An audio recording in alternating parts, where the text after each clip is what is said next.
ফিলিস্তিনের গাজা ও রাফায় ইসরায়েলের সামরিক আগ্রাসন ও গণহত্যার প্রতিবাদে ঢাকায় বিক্ষোভ র্যালি করেছে বিএনপি।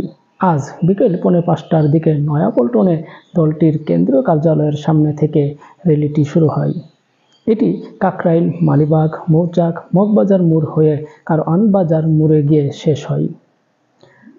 র্যালির আগে নয়াপল্টনে বিএনপির কেন্দ্রীয় কার্যালয়ের সামনে সংক্ষিপ্ত সমাবেশ হয়। ঢাকা মহানগর ও দক্ষিণ বিএনপি যৌথভাবে এই কর্মসূচি আয়োজন করে।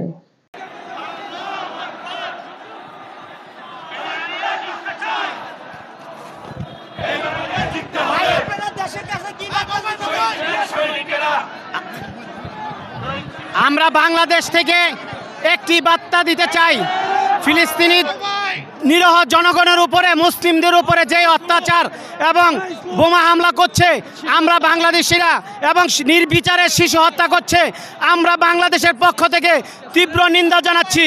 আর পৃথিবীর বহির্বিশ্বের সমস্ত মুসলিমদেরকে বলবো ঐক্যবদ্ধ হয়ে ওই জালিমদের উপরে হামলা চালানোর জন্য। এটা বাংলাদেশ জাতীয়তাবাদী দলের পক্ষ থেকে আজকে তীব্র নিন্দা ও র্যালি জানাচ্ছি।